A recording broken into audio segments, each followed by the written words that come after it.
I've been involved recently in a discussion about family values, a phrase popular among conservative Christians and the US electorate. Although many of us have received nurture from a monogamous heterosexual relationship, the desire by both politicians and preachers to give it a divine imprimatur is thwarted by the Bible. For in the Bible, polygamy was normative, as were patriarchal relationships. The Bible does not know of equality between husbands and wives. The husband, unlike his wife, was quite free to have sex with any woman not belonging to another man. The husband, unlike his wife, had the power to allow life or death to his children and to his slaves. The two main characters of the New Testament, Jesus and Paul, were, as far as we know, unmarried, which was unusual for rabbis. Some wonder if they were gay. Regardless, they do not offer us models of a love, heterosexual or homosexual, grounded in mutuality and fidelity. Neither do any of the disciples or any of the New Testament characters. This is not to say that the ideas of mutual affection, equality in decision-making, and fidelity to one another are opposed by the teachings of the Jesus movement. To the contrary, I see Jesus' radical egalitarian practice and politics as highly critical and destructive of the power of the male-dominated family and society, and therefore laying the groundwork for relationships outside of patriarchy to emerge and flourish, including same-gender relationships. If family values is code for the man as the head of the house, or all relationships except those prescribed by a heterosexual hierarchy are damned, then I don't think Jesus would have wanted anything to do with it.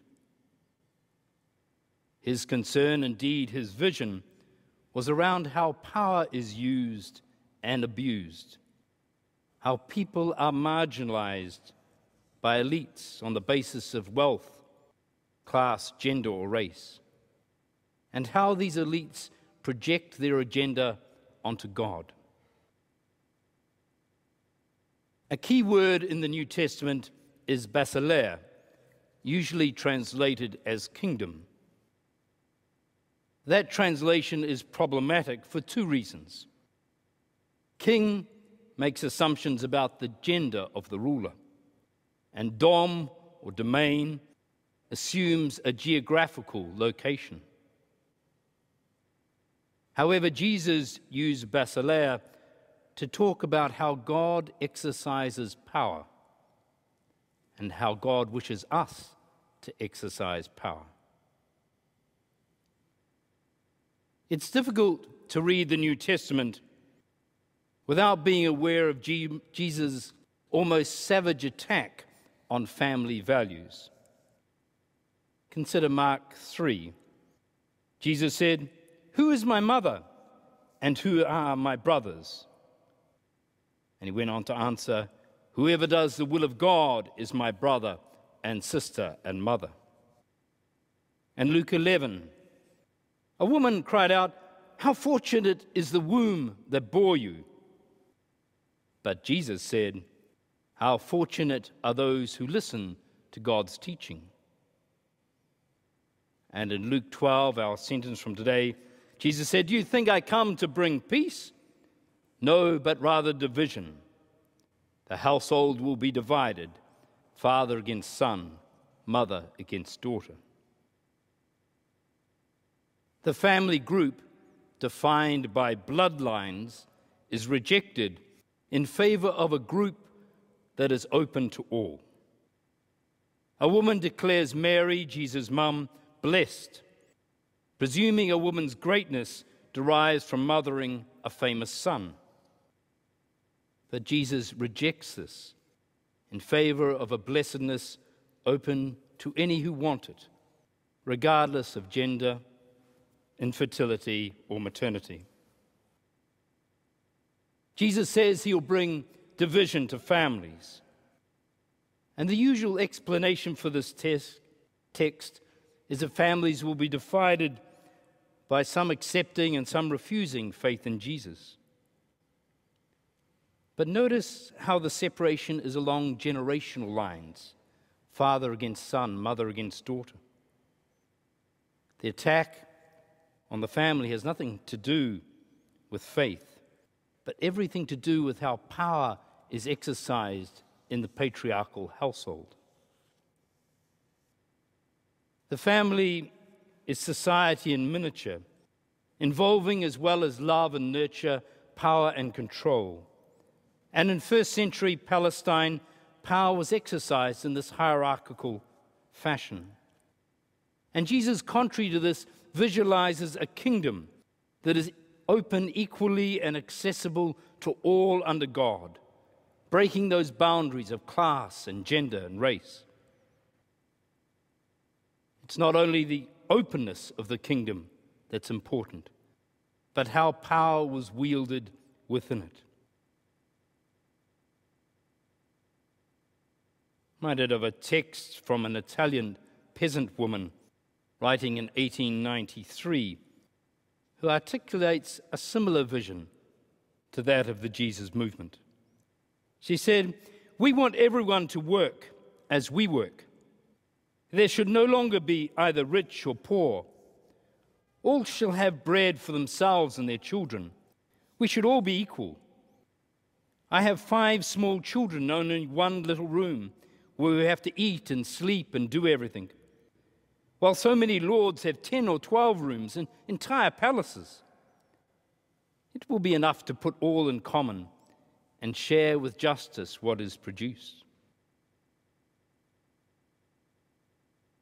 It was in the practice of dining together that Jesus and his followers exemplified this new kingdom and its new understanding of power. Consider the Maundy Thursday reading of Jesus washing his disciples' feet in John 13. Usually it's expounded as an example of Jesus' humility. I think it's better understood as indicating the sort of egalitarian power relationships expected within the community of believers, and by inference the vision for the exercise of this power in society as a whole. In the text, Jesus, their leader and teacher, takes the role of a servant, and by doing so criticizes the class divisions in both the emergent church and society generally. A task does not and should not define a person. The inherent equality of our common humanity and humanity's status as beloved of God is what ultimately defines us, not the roles we undertake or what ruling elites prescribe for us.